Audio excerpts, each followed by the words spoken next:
Doctor Vincent Benjamin की ओर से सभी भाइयों और बहनों को जय मसीह की। मेरे प्रियो, आज का पाठ जो हम लेंगे वो जिसका थीम होगा हमारा मुख्य रूप से चंगाई और धन्यवाद। और उसके लिए हम देखेंगे लूका रचित सुसमाचार उसके 17 अध्याय के 11 से 19 पद तक। और यहाँ पर परमेश्वर का वचन इस प्रकार से बताता है कि ऐसा हुआ कि वो यरूशलेम जाते हुए सामरिया और गलील के बीच में होकर जा रहा था। किसी गांव में प्रवेश करते समय इसे 10 कोढ़ी मिले। इन्होंने दूर खड़े होकर ऊंचे शब्द से कहा, हे यीशु, हे स्वामी, हम पर दया कर। और उसने उन्हें देखकर कहा, जाओ और अपने आप को याजकों को दिखाओ। और जाते जाते ही वे शुद्ध हो गए। तब उनमें से एक ये देखकर कि मैं चंगा हो गया हूँ, ऊंचे शब्द से परमेश्वर की बड़ाई करता हुआ लौटा और यीशु के पांवों पर मुंह के बल गिरकर उसका धन्यवाद करने लगा। और वो सामरी था। इस पर यीशु ने उससे कहा, क्या 10 शुद्ध न हुए? तो फिर वे 9 कहाँ हैं? क्या इस परदेशी को छोड़ कोई और न निकला जो परमेश्वर की बड़ाई करता? तब उसने उनसे कहा, उठकर चला जा, तेरे विश्वास ने तुझे चंगा किया है। परमेश्वर की आशीष उसके वचन के पढ़े और सुने जाने पे बहुतायत से हो। आइए हम प्रार्थना मांगें। प्रभु जी, आज के सुंदर दिन के लिए हम आपका धन्यवाद देते हैं कि जब हम अपनी तैयारी में हैं कल के रविवार के लिए, और प्रभु विनती करते हैं कि आप हमारे साथ होइए। आपने जितनी हमारे साथ अच्छाइयाँ की हैं, ब्लेसिंग्स दी है, आशीर्वाद दिया है प्रभु, उसके लिए हम दिल से आपका धन्यवाद कर सकें और कभी भी धन्यवाद करने में पीछे ना हो, कभी भी चूके ना। हमारे पापों धर्मों को क्षमा करिए। और विशेष रूप से इस समय जब पिछले दिनों में गंभीर महामारी ने पूरे विश्व को अपने चंगुल में जकड़ रखा है और बहुत से लोग चंगा भी हुए हैं प्रभु, और हम सब उनकी तरफ से आपका धन्यवाद करते हैं। इस महामारी का अंत करिए प्रभु, और जो दवाइयाँ निकली हैं प्रभु वो सब असरकारक हों, जो आपकी दया से उन दवाइयों को बनाना संभव हुआ है। प्रभु यीशु मसीह के पवित्र मधुर नाम से इस प्रार्थना को मांगते हैं, सुने और ग्रहण कर लें, आमीन। परमेश्वर का धन्यवाद हो मेरे प्रियो। अभी जैसा कि हमने अपना पाठ देखा अभी कि प्रभु यीशु मसीह जब जा रहे हैं तो उनके सामने 10 कोढ़ी आते हैं और 10 चंगे हो जाते हैं। लेकिन जब धन्यवाद करने की बारी आती है तो सिर्फ एक कोढ़ी जो सामरी है वो लौट करके आता है भागता हुआ, और परमेश्वर के सामने, प्रभु यीशु मसीह के सामने मुंह के बल गिर करके उनका दंडवत करता है, उनको धन्यवाद करता है। मेरे प्रियो, 1860 की घटना है कि एक जहाज़ मिशिगन झील के किनारे की ओर इवेंस्टन इलिनॉइस के करीब डूब रहा था वो जहाज़। और ऐसा हुआ कि उसमें से बहुत से लोग उस झील में पानी में गिर गए थे, और झील का पानी बर्फ़ के मानंद बिल्कुल ठंडा था। और तब उसी समय एक एडवर्ड स्पेंसर नाम का आदमी, उसने 17 बार छलांग लगाई उस जहाज़ से पानी के नीचे, और पानी में जा कर के उसने 17 यात्रियों को बचाया। और बार बार ठंडे पानी में कूदने के कारण उसकी तबीयत ख़राब हो गई, और बाद में जब वो गया तो उसको ठंड से बहुत घातक बीमारी हो गई और उसकी जान भी उसमें चली गई। लेकिन मेरे प्रियो, उसके बाद सबसे दुखद बात थी वो ये कि जब उसको बरियल देने के लिए कब्रिस्तान ले जाया गया तो उनमें से एक भी व्यक्ति उन 17 व्यक्तियों में से नहीं था जो वहाँ पर आकर के उसने उस एडवर्ड का बरियल अटेंड किया हो या उसको धन्यवाद देने आए हों। मेरे प्रियो, शायद ऐसा ही प्रभु यीशु मसीह के साथ भी हुआ कि जब 10 कोढ़ी चंगे हुए तो सिर्फ एक व्यक्ति जो है वो लौट कर के आया 17वें पद में, जैसा कि यीशु ने उससे पूछा कि क्या 10 शुद्ध नहीं हुए? तो फिर वो 9 कहाँ हैं? और इस पर सब विचार विमर्श करने लगे कि सोचने की बात है हमारे लिए भी कि हम भी अपने आप को तय करें कि हम उनमें से हमारी गिनती किस में है, उन 9 बीमारों की तरफ से है या एक जो धन्यवाद करने परमेश्वर के पास लौट करके आया। तो फिर वो 9 लोग कहाँ थे, क्यों नहीं आए, इन सारी बातों के ऊपर हम विचार करेंगे और उसके बाद हम देखेंगे कि क्या वो 9 लोग जो थे वो थैंकलेस थे, जिनको धन्यवाद करना नहीं आता था। बहुत से लोग बहुत अच्छी अच्छी तालीम देते हैं, बताते हैं दूसरों को। और एक शेर है, मौलवी तुम न डरे खौफ खुदा से, लेकिन सारी दुनिया को मगर तुमने डराए रखा। तो जो प्रीस्ट होते हैं वो दूसरों को तो बड़ी अच्छी अच्छी तालीम देते हैं, बताते हैं, डराते हैं कि आपको ये करना ज़रूरी है, वो करना ज़रूरी है, लेकिन ख़ुद उनकी ज़िंदगियों में ये बात है कि नहीं, ये जानने और विचार करने और देखने के योग्य बात है। इस पूरे वृत्तांत को जो पढ़ा गया अभी लूका रचित सुसमाचार उसके 17 अध्याय के 11 से 19 पद को, और उसमें हम जो पाते हैं वो ये देखते हैं कि पहली बात क्या है, वो है दया। 13वें पद में हम देखते हैं कि वो 10 कोढ़ी जो है चिल्ला कर के यीशु से कह रहे हैं कि हे यीशु स्वामी हम पर दया कर। और यीशु ने उनकी विनती को सुना और उनकी विनती सुनने के बाद उन पर तरस खाया, दया की। और क्योंकि यीशु का हृदय जो था वो दया से भरा हुआ था। तो क्या हमारे हृदय भी दया से भरे हुए हैं? क्या हम भी दूसरों के दुख में दुखी होते हैं, दूसरों को सांत्वना देते हैं, या सिर्फ कहने की बातें करते हैं? क्योंकि कथनी और करनी में अगर समानता नहीं होती है तो वो जो है बहुत दुखदाई बात होती है। आज हम टीवी पे कई बार देखते हैं ऐसी ऐसी घटनाएं, दुर्घटना दिखाई दी जाती है कि उसको देख करके दिल दहल जाता है। लेकिन आप सब ने हमने ये नोटिस किया होगा कि कई लोग उस घायल लोग को बजाय मदद करने के, अस्पताल ले जाने के, पहुंचाने के, तो अपना मोबाइल निकालते हैं और उसकी रिकॉर्डिंग करना, फ़ोटो बनाना शुरू कर देते हैं। मेरे ख्याल से बहुत से लोग ऐसे भी हैं जो किसी को सांत्वना के 2 बोल बोलने की जगह पे उनको लगता है कि बस देख लिया हो गया और वहाँ से आगे रास्ता पकड़ो अपना। और बोलने से लोग बहुत गुरेज करते हैं, चाहते नहीं कि किसी को तसल्ली दें, या उनके अंदर ये भावना ही नहीं उत्पन्न होती है। एक घटना है कि एक लड़का था, उसको सेरेब्रल पैल्सी थी और उसके पूरे शरीर जो था वो सेरेब्रल पैल्सी से अफेक्टेड था। तो उसके हाथ पैर जो थे वो कंट्रोल में नहीं रहते थे और वो कॉलेज में पढ़ता था। और चूँकि उसके लड़के की शारीरिक दशा को देख करके सारे दूसरे बच्चे बड़े प्रभावित रहते थे। और वो बच्चा जो था, एक बार ऐसा हुआ कि अपने चैपलिन से मिलने के लिए गया और जा कर के उसने अपने चैपलिन से कहा कि आप मेरे लिए प्रेयर करें। और उसने अपनी प्रॉब्लम बताई और कहा कि उस अपने पास्टर से कि हमारे लिए आप प्रेयर करें। और जब पास्टर ने प्रेयर करना शुरू किया तो पास्टर ने एक साधारण जैसे प्रेयर करनी शुरू की जाती है, तो उसने यही उससे कहा परमेश्वर से कि परमेश्वर पिता, आप इस बच्चे के बारे में, इस आदमी को आप जानते हैं कि ये किस प्रकार से अपने ज़िंदगी में कठिनाइयों को सामना कर रहा है, लड़ रहा है, इसके हाथ पैर के कंट्रोल इसमें नहीं है।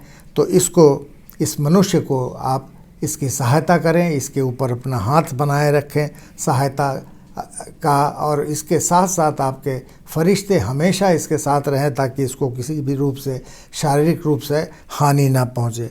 और जब पास्टर ने दुआ ख़त्म की तो देखा क्या कि वो लड़का जो है वो बुरी तरीके से रो रहा है। तो पास्टर ने सोचा कि पता नहीं क्या बात है कि लड़का क्यों रो रहा है। तो पास्टर ने उससे पूछा कि क्या बात हो गई, तुम क्यों रो रहे हो। और उस लड़के ने फिर बड़े हकलाते हुए धीरे से कहा कि पास्टर, आपने मुझको मैन कहा, आदमी कहा, आज तक मुझे कभी किसी ने आदमी नहीं कहा है, मैन नहीं कहा। हाँ मेरे प्रियो, बहुत से लोग जब ऐसे बीमारों को देखते हैं तो इंग्लिश में एक टर्म होता है ऐसे बीमारों के लिए, वेजिटेबल, कि वो वेजिटेबल जैसे कि कहीं जिस स्थान पर रखा है वहाँ पड़ा रहता है और चल फिर हिल-डुल नहीं सकता अपने आप, जब तक कि उसको उठा के एक जगह से दूसरी जगह ना रखा जाए। और उस बच्चे के आंखों में बहुत बुरी तरीके से आंसू थे और उसने रोते हुए अपने पास्टर को ये बात बताई कि आज तक मुझे कभी किसी ने मनुष्य नहीं कहा। कितने दुख की बात है मेरे प्रियो कि हमारे हृदय भी इसी तरीके से कभी कभी संवेदनहीन हो जाते हैं। हम दूसरों के लिए दया नहीं दिखा पाते। वो 10 कोढ़ी जो चंगे हो गए थे सब, और वहाँ से वो गए आगे, तो हम देखते हैं कि प्रभु यीशु मसीह का दिल दया से भरा हुआ था। उन्होंने किसी को छांटा नहीं कि एक को करो और बाकी को ना करो, या 2 को चंगा करो बाकी को छोड़ दो। उन्होंने 10 को चंगाई दी। तो दूसरी बात हम देखते हैं वो ये कि 10 कोढ़ी जो थे उनके अंदर विश्वास था और आज्ञाकारिता थी कि यीशु ने जब उनको कहा कि जाओ जा कर के अपने याजक को दिखाओ, और वो जाते जाते वो तुरंत वहाँ से चल पड़े। जब यीशु ने कहा जाओ तो वो जाते ही कहते कि ये साथ ही वो वहाँ से मुड़े और चल दिए याजक को दिखाने के लिए। और जाते जाते उनका इतना विश्वास था कि जब यीशु ने कह दिया है कि चंगे हो जाओगे तो वो चंगे हो गए। और वो रास्ता जैसे घूम करके चलने लगे, और जब वापस वहाँ अपने याजक के पास जाने लगे तो देखते हैं रास्ते ही में हुई वो पूरी तरीके से 10 शुद्ध हो चुके थे। तो ये उनका विश्वास भी था, और विश्वास के साथ उनके अंदर आज्ञाकारिता भी थी कि यीशु मसीह ने जैसा कहा वैसा उन लोगों ने किया। और फिर उन्होंने किसी ने कोई शक नहीं किया, यीशु के कहने के ऊपर ही भरोसा किया, और वो वहाँ से चल दिए मुड़ करके। हमसे कई बार ऐसी बात होती है जब कहा जाता है विश्वास करने के लिए, तो हमारा विश्वास डमाडोल होता रहता है। हम समझ नहीं पाते कि हम जो प्रार्थना में मांग रहे हैं वो मिलेगा या नहीं मिलेगा। इसलिए मेरे ख्याल से मेरे प्रियो, हम प्रार्थना में बहुत बार सिर्फ पाखंड करते हैं, दिखावा करते हैं, लेकिन हमारे अंदर का संदेह जो है वो हमेशा बना रहता है, भरा रहता है। और जब तक हम उस विश्वास को अपने अंदर पैदा ना करें और इस संदेह वाली चीज़ जो हमारे अंदर होती है उसको दूर ना करें, तब तक हमको प्रार्थना में कोई चीज़ प्राप्त होना बहुत मुश्किल है। एक बार एक व्यक्ति नियाग्रा फॉल, आप सब जानते होंगे, कनाडा और अमेरिका के बीच में है, और वहाँ बहुत वेग के साथ बहुत प्रचंड रूप से झरना गिरता है और उसको पार करना लगभग असंभव सा रहता है। और एक बार एक व्यक्ति जो था वो नाव से, उसने एक किनारे से अमेरिका की तरफ से बोला कि मैं इधर से चलूँगा और उधर जाके कनाडा की तरफ पहुँचूँगा इस भयंकर झरने के बीच में से होता हुआ। तो उसने उन लोगों से जो दर्शक थे उनसे पूछा कि आप लोगों को क्या विश्वास है कि मैं ऐसा कर लूँगा, पहुँच जाऊँगा? तो सब ने कहा कि हाँ, हमारा विश्वास है कि आप ज़रूर वहाँ पे चले जाएंगे उस पार।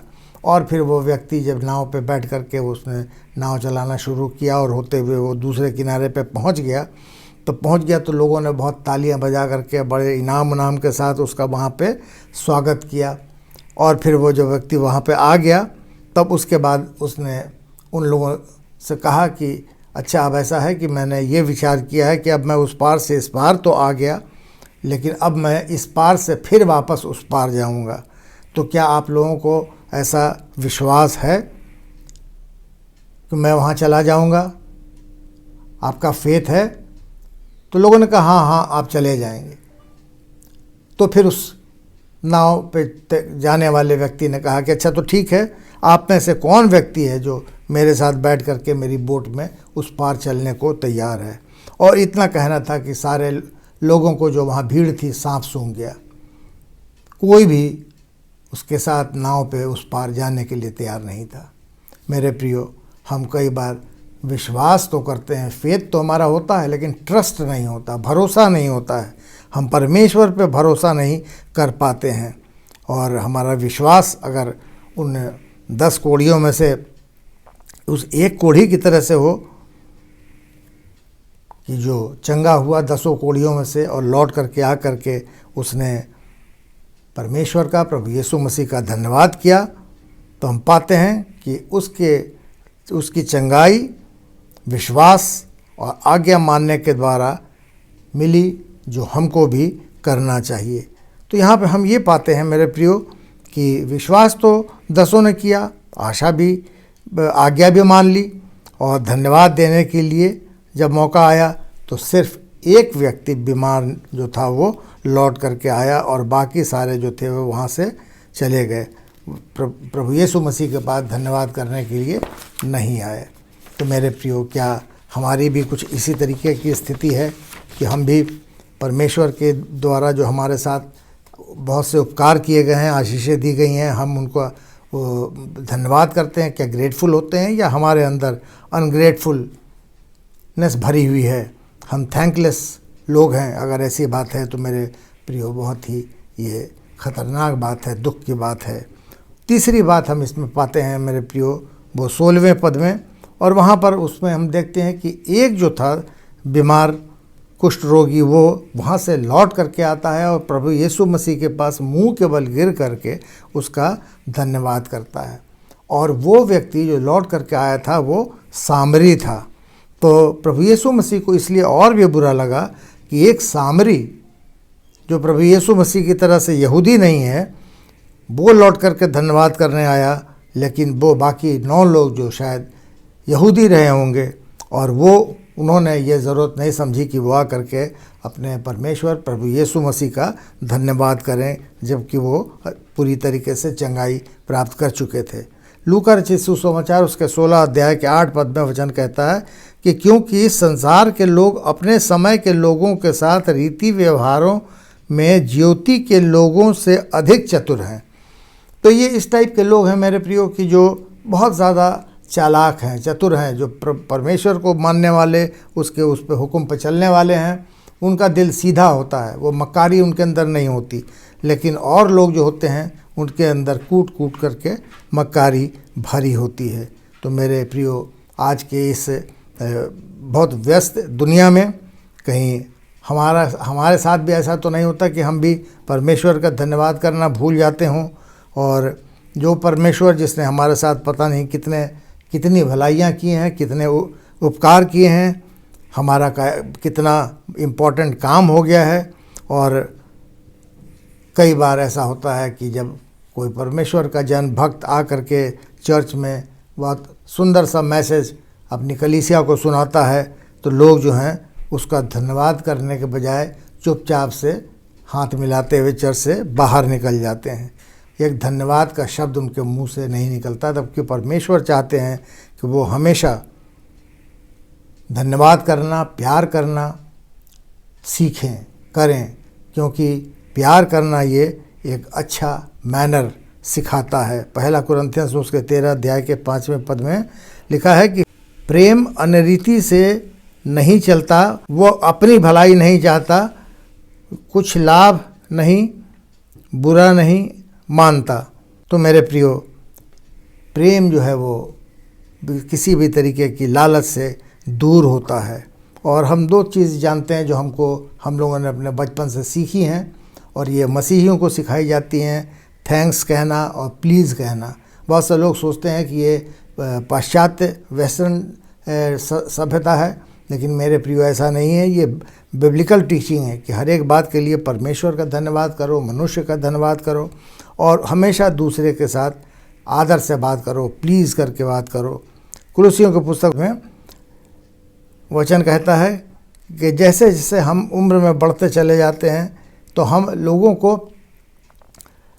प्लीज़ तो कहते हैं, लेकिन जब उम्र हमारी ज़्यादा हो जाती है तो हम समझते हैं कि अब हमको धन्यवाद करने की ज़रूरत नहीं है, कि हम अपने किसी दूसरे को, छोटे व्यक्ति को जो हमसे उम्र में छोटा है, हम उसको धन्यवाद नहीं बोलें तो कोई बात नहीं, ऐसा चलता है। लेकिन मेरे प्रियो, ऐसी बात नहीं है। हम चाहे उम्र में कितने बड़े हों, छोटे हों, हमको हमेशा जहाँ ज़रूरत है वहाँ प्लीज़ और धन्यवाद, थैंक यू ज़रूर बोलना चाहिए।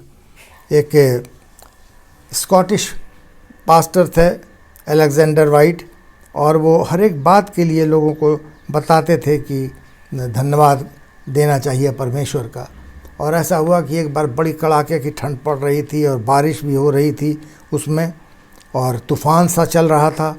और जब लोग वहाँ पर आने लगे, और वह चर्च के डीकन्स वगैरह जो थे वो ऑल्टर पे थे, तो सब आपस में एक दूसरे से तफरी ले रहे थे कि आज देखते हैं इस मौसम में पादरी साहब जो हैं, पास्टर साहब, वो किस प्रकार से परमेश्वर का धन्यवाद करते हैं, क्योंकि मौसम तो इतना ख़राब है कि इसके लिए कोई भी धन्यवाद देने जैसी बात नहीं है।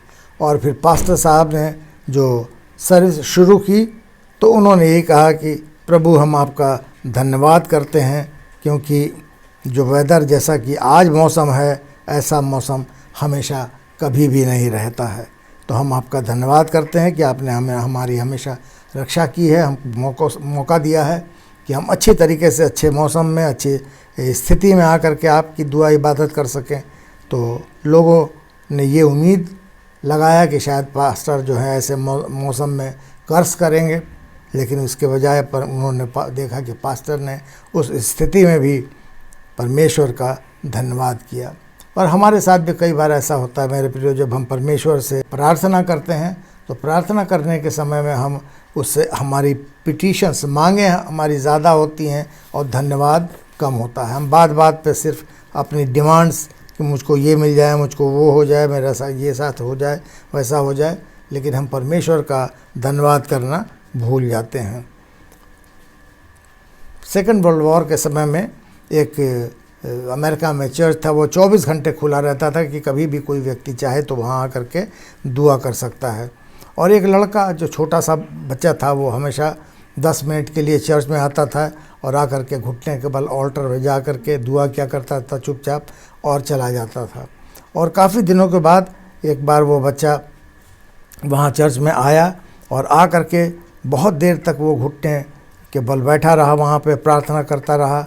तो पास्टर से नहीं रहा गया, तो उन्होंने उस बच्चे से पूछा कि बेटे आप इतने देर तक आज क्या प्रार्थना कर रहे थे?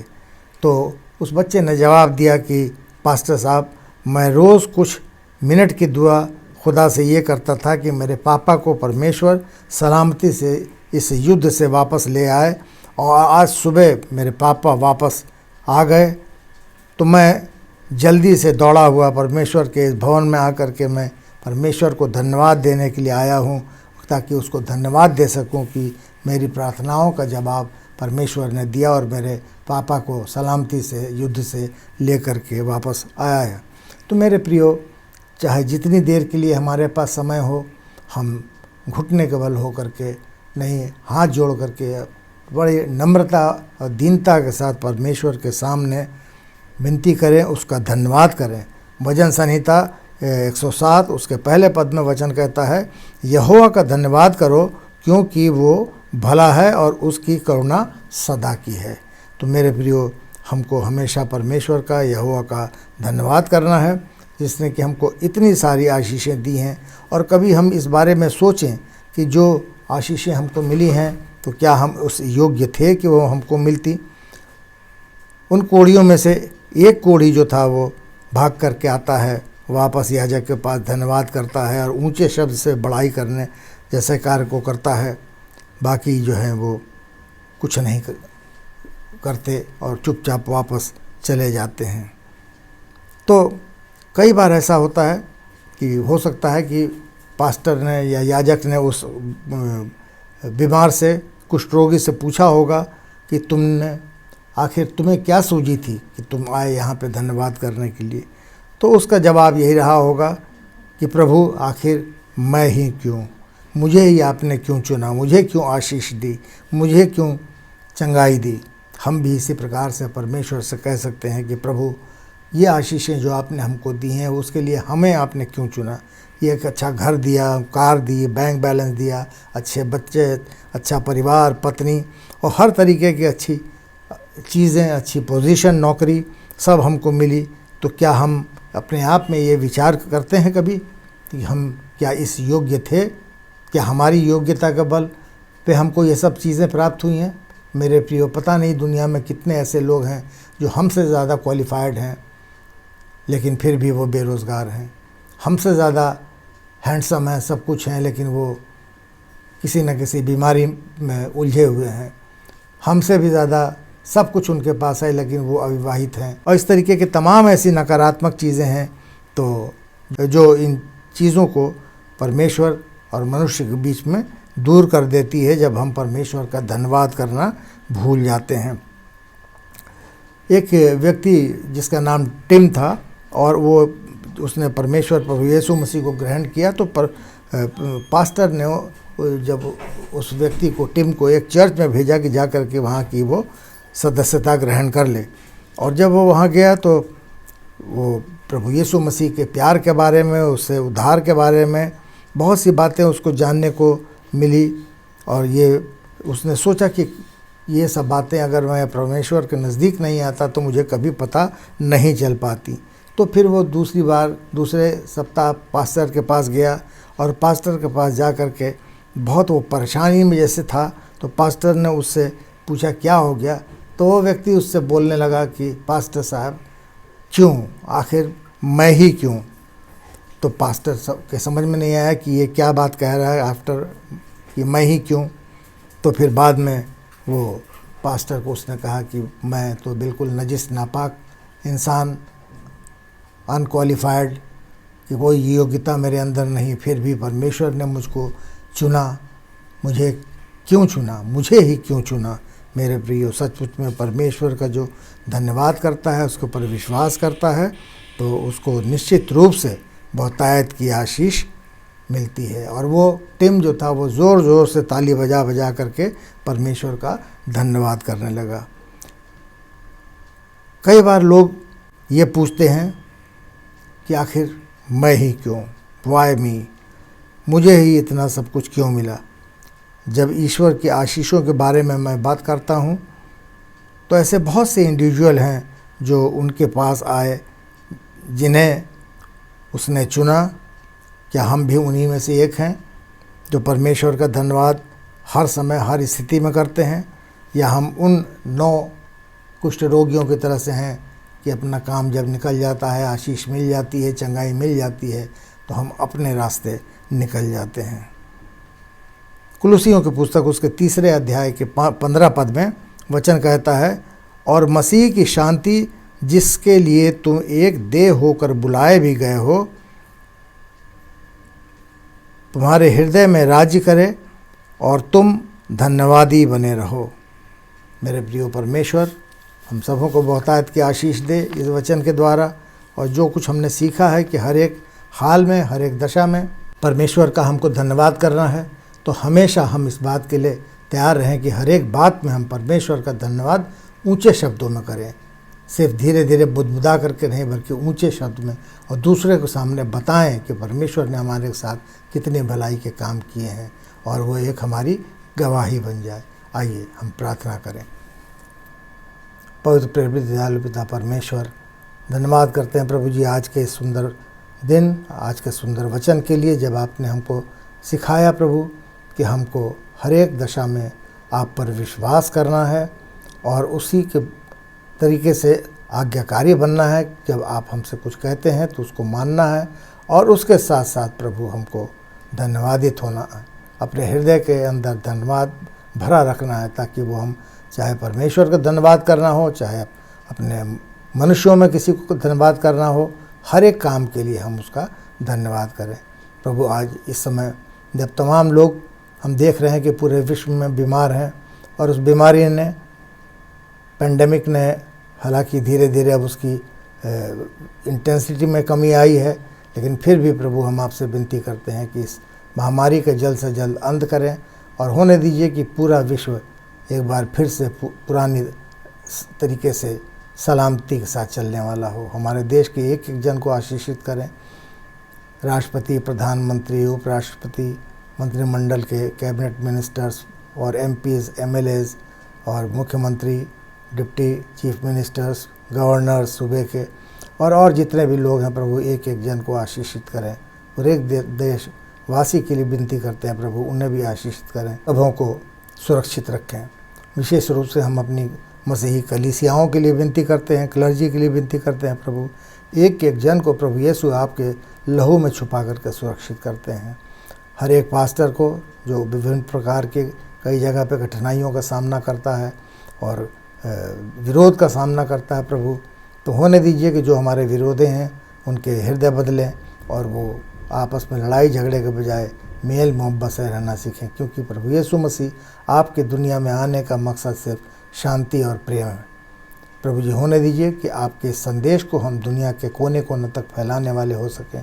पूरे देश के लिए विनती करते हैं प्रभु, जब जगह जगह पे अभी कल फिर भूकंप के झटके आए, इसी तरीके से कई जगह पे सैलाब आ रहा है, कहीं लैंडस्लाइड होता है, कहीं पे आतंकवादी हमला होता है, कहीं पे अंदर अंदरूनी गृह युद्ध होते हैं प्रभु, उन सारी समस्याओं का समाधान करिए और मनुष्यों के बीच में होने दीजिए कि सब आपस में एक दूसरे के साथ प्रेम से रह सकें। प्रभु, जब धीरे धीरे स्थिति सामान्य हो रही हो तो हम चाहते हैं और आपसे विनती करते हैं और बड़ी नम्रता और दीनता के साथ अपने सरों को झुका करके आपके सामने हम विनती करते हैं कि जो लोग जवान बच्चे अनएम्प्लॉयड हैं उनको उनकी रोजी रोटी की व्यवस्था करें प्रभु, ताकि जल्द से जल्द वो सब बच्चे अपने पैरों पर खड़े हो जाएं जिनके ज़रिए उनके परिवार का पालन पोषण होना है। आप एक एक जन की चिंता करते हैं प्रभु, एक एक जन की सुधि लीजिए प्रभु। हम आपका धन्यवाद करते हैं, हमारे दिल धन्यवाद से भरे हुए हैं क्योंकि आप हमारे साथ साथ रहते हैं, आप ही हमको आगे आगे ले करके चलते हैं। जाने अनजाने जो कुछ हमने अधिक मांगा उसे क्षमा करें, जो मांगना भूल गए अपनी दया से दीजिए। इस प्रार्थना को प्रभु यीशु मसीह के पवित्र मधुर नाम से मांगते हैं, सुनिए और ग्रहण कर लीजिए। आमीन, आमीन, आमीन। जय मसीह की।